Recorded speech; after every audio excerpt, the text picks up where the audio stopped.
2002 Infiniti Q45 with a 4.5 liter engine. What we're dealing with today here is a no start, and this is a coil over plug engine, and we're looking for direction. Could be spark, could be fuel, could be compression. First thing we'll do is crank it, let you take a listen. Go ahead. Okay, good. All right, based on the sound of that, it sounds like it has compression and cranks normally. And I know that's not a foolproof test just listening to it, but it gives us some direction. I think with this vehicle being coil over plug and me not having a wiring diagram pulled up yet, I'm gonna go to the scan tool next, see if we have any trouble codes. Here's a list of the codes. We have a P0335 crankshaft position sensor circuit problem. Not sure why it's there twice, but at least this gives us some direction. For sure, the scan tool was the key here in speed. We're definitely going to attack this crank sensor next.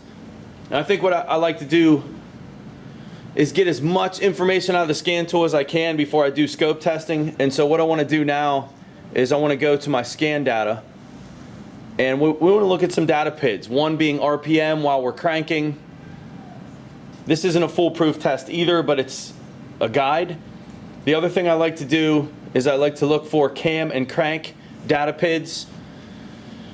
Depends on the car you're working on whether or not you'll have those. So I'm just scanning here real quick for some type of crank input other than my RPM. Both lists, I don't see anything related to cam or crank. That's the end of this list. So come over here. No cam and crank data PID on that list. Let's back up and go to engine data 2. We'll look again. Some of them will give you a counter, some of them will give you RPM, some of them will say yes and no. So you can see like a Chrysler might say crank and it says yes. Yes meaning you have a signal. Really that's what I'm looking for here. So again, looking for some type of cam or crank data PID. Nothing there. Nothing there on data list 2. Our third data list for this, and this is unique to the vehicle on what you're going to have. And there is nothing related to cam and crank on the scan tool to help us. So the only data PID we have really to use is this RPM. And one of the things that I like to do, you guys have seen me do this a bunch, is when we're focused on just one data PID, turn all the other ones off because that speeds up the process. So I'm going to go to custom, deselect, just hit RPM. It's the only one I want to look at for this test. And we're going to crank the engine over and see if we have an RPM. We're pretty sure we're not going to, but go ahead and crank it. Keep cranking. Okay, good. All right, so as you can see with this test, we have no RPM signal, and it's a valid test to use for direction. It's not foolproof. I've seen vehicles not show an RPM during cranking on a normal working system, so be careful with this one.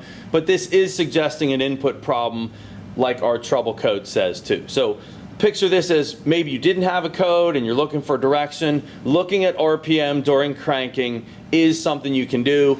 And what we say when we have no RPM is we attack inputs next. We have a code, says crank sensor. That's where we're going to go. We got to find this sensor, find out what kind of sensor it is, whether it's a VRS or a Hall effect or an optical, and then we need to check it directly. That's where we're going next. All right, I pulled up the engine performance diagram. This is a Mitchell diagram, and I marked up this crank sensor already. I put an abbreviation CKP here, and we can see that we have 3 wires going to this, and none of these 3 wires is a shield. And so what that means most likely is this is a Hall effect. When you see 3 wires going to a revolution type sensor, that suggests that it is going to be a digital signal, meaning it has an external power and ground to make it function, and then the 3rd wire would be a signal. So I marked that, this orange wire, as being my signal. And another clue for that on Mitchell diagrams is when you see a dotted line like this right here, and it says NCA, that's no color available, that 4th wire that goes actually right to a ground, that is a shield. And so we never shield the power and the ground. And so what that tells me, looking at the wiring diagram right away, that's my signal wire for this crank sensor for sure, the shielded circuit. So crank sensor wire, that's my signal wire. This is a ground, so this crank sensor goes straight to ground. That is, I don't want to say unique, but most of the Hall effects will use a ground that goes to the computer instead of to the block, and I think that's for noise purpose.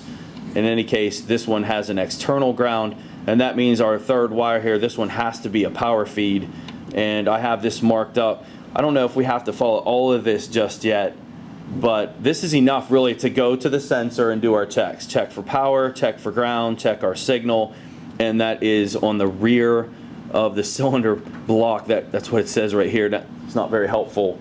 We had to do a little homework to find the location of this. I'll get you a shot of where it's at, but we're going to go underneath and check these. Okay, with much difficulty we found this crank sensor, and this is actually reading the flywheel, the teeth on the flywheel. So I'm under the car. There's the transmission pan right here, and just to give you guys some perspective on where this crank sensor lives. So what I'm going to do, rather than keep coming back under here and giving you shots of the measurements, I'm just going to go with this back probing tool. I'm going to check the power, I'm going to check the ground, and check the signal underneath, and I'm going to have you guys focused up on the scope when I'm doing it. And one of the other tests that we're going to do is a circuit design test to figure out if this Hall effect is a pull up or pull down design. We're going to unplug it and do a measurement with it unplugged too. So all of that we'll be doing under here. I just wanted you to have a shot of where we're at. For the rest of this, I'm going to have you focused up on the scope. All right, back to the scan tool. And what we want to do, this is going to be some scope tests now. So we're going to hit the home tab and go to scope multimeter. We could go through the component tests if you needed some guided help. That's what this tab's for. We're not going to do that for this video. We're going to go right to the lab scope. DC volts, just single channel. This is already configured from previously. I'm on a 20 volt scale, 50 milliseconds. The time base we can play around with, really not that important right now. Maybe for a cranking we can take it up to a longer time base, so 500 milliseconds. But this voltage on this signal wire, this is the signal, sorry I didn't say that. This is 9.9 volts on the signal wire. We should have a square wave here when we crank it. Can you crank that for me?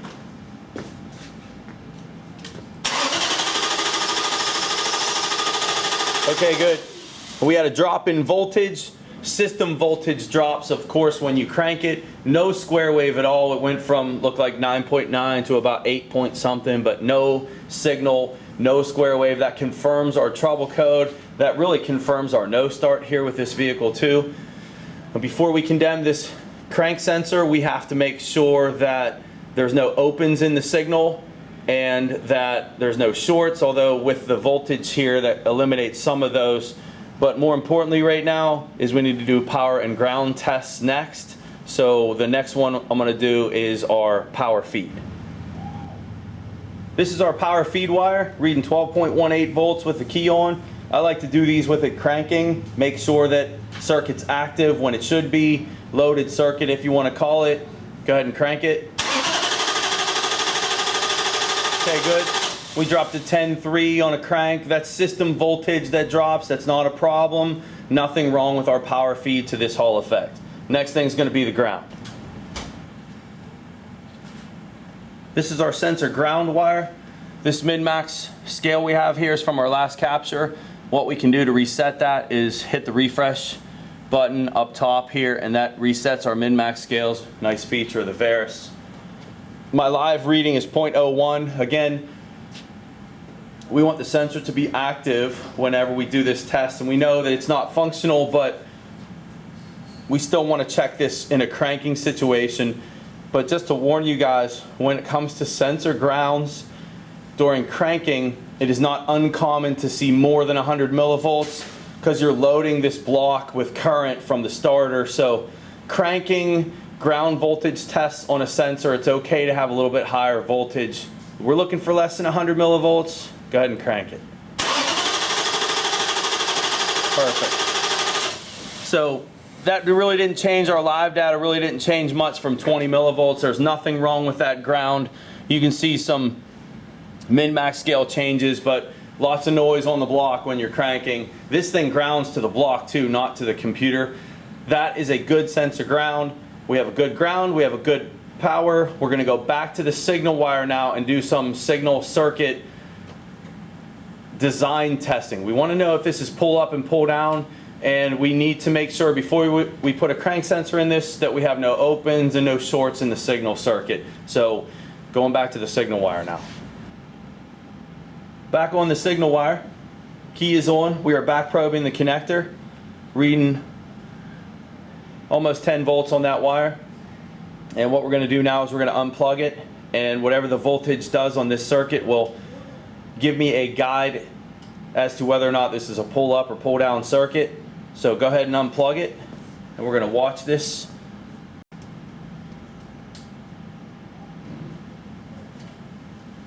Okay, circuit's unplugged.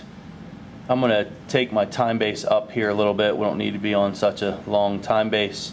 Circuit's unplugged. We have 0 volts on that signal wire. And so what that means is this is a pull up design Hall effect.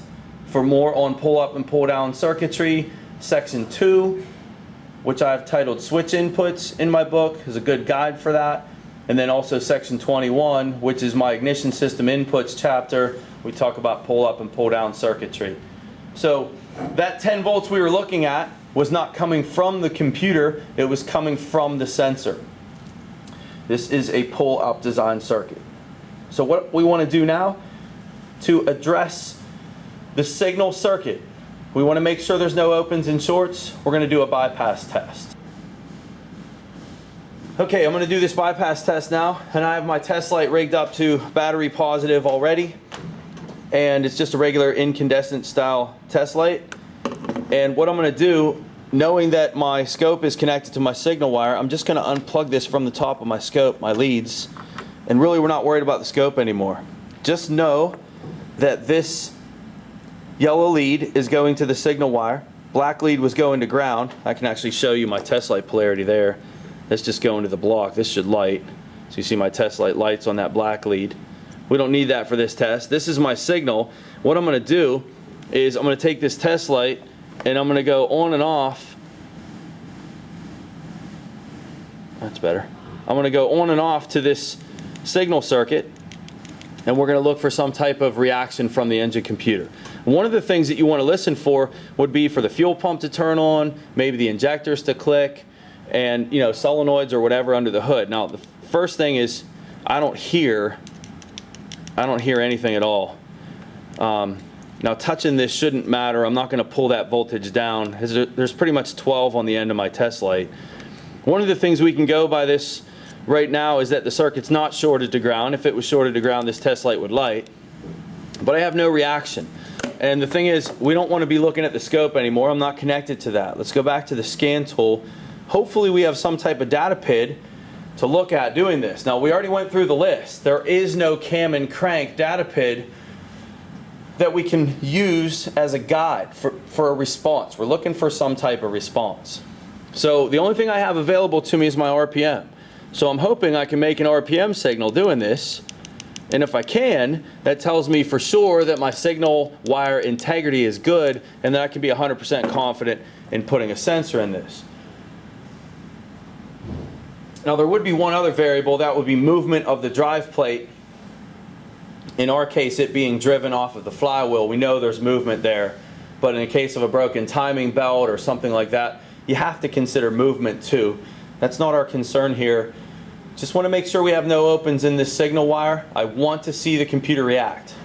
Now here's the problem with this test. It doesn't always work, and you have to know the circuit you're working on. This is a coilover plug design, and I'm pretty sure that this vehicle needs both cam and crank signals at the same time for the computer to recognize an RPM signal to do anything with this crank signal What I'm saying is the computer also needs a cam signal. So we're going to do the same test right now with it cranking, because I want to provide the computer with a cam signal while I'm manipulating the crank, and I'm hoping to show you an RPM signal when I do it. So go ahead and crank it. And okay, perfect. Okay, cool. So that worked. We saw an RPM. Granted, it was only 89 or 88 RPM. I'm not really doing this in the same frequency that the crank sensor would normally do. But what did that test tell us about the signal circuit integrity from the crank sensor to the engine computer? Is that test told us there are no opens, no shorts, and now we can be 100% confident to put a crank sensor in this vehicle. No guesswork involved. That would be a pull-up design bypass test, and we looked for a response. We had to think about what we were doing, and with this design, again, we needed cam and crank at the same time for the computer to update the RPM, so that's why we cranked it. Very valid test. I like that a lot. So we're going to call a crank sensor. We're going to throw a crank sensor in this, and I'll get you a final result of this car running if we did everything right. All right, I have you back in on the scope. I have my leads connected back up. New sensors installed. We are back probing the signal wire. The key is on. We're reading 10.8 volts, a little bit higher than what it was before. This line here is really going to depend on the flywheel position and that reluctor or drive plate, and whether you have a high point or a low point, and whether you see a key on 0 or a key on 10. This vehicle should start and run. Go ahead and start it. All right, you hear the vehicle's running, that's great. Our time base definitely needs to be adjusted now to be able to see these square waves of this crank signal. And that's a pretty good shot right there. I'll freeze this. All right, shut that off. We'll zoom out and let you guys take a look at what this crank sensor signal looks like. You see our gaps in here. Those gaps would be normal. That would be some type of identification signal. Use the crank along with the cam, and you can figure out where number 1 cylinder is for injection sequencing and also coil firing. And you know, the characteristics of this waveform aren't important. What's important with this video is that we were able to, with 100% certainty, call a crank sensor on this, knowing the feed was good, knowing the ground was good, knowing that our signal wire had no opens and shorts, and then showing you how to do the bypass test. All that stuff I think was really valuable. And so I guess one last thing with this video would be, what is normal voltage on the circuit with the key on? And right now, is my key still on? Right now we're reading 0 volts. We were reading 10 before. Can you just bump the key on this? I don't know if it'll let us or not. It's probably going to start. Good, perfect. Now we're reading over 10 volts. And so again, what is a normal key on engine off reading is really going to depend on that drive plate and where the high and low points are of the drive plate. Let's see if we can get it low again. Bump it again. Perfect. So very valuable to know that. In our original, with our original crank sensor, the bad one, we were fixed high all the time, and we cranked it to look for the waveform. We didn't have one.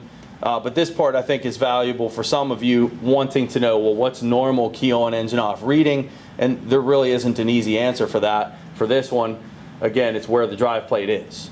So this was a pull-up design circuit, and again, for pull-up design bypass testing, it would be test light to battery positive in the case of a 0 volt signal. But you could, if you think about this, you could, if you were fixed at 10, depending on the drive plate position, you could take a test light to ground and pull that signal to ground, even though it's a pull-up design circuit. So there's variables within that too, but the stuff that I have listed in my book is unplugged type test. So we leave that variable out of it. Unplug the component, 0 volts on the signal, definitely a pull-up design, test light to battery positive, create the signal the sensor would make, look for a response. That's what we did. And yeah, that's it. Crank sensor replacement, 2002 Infiniti Q45, that is a fix.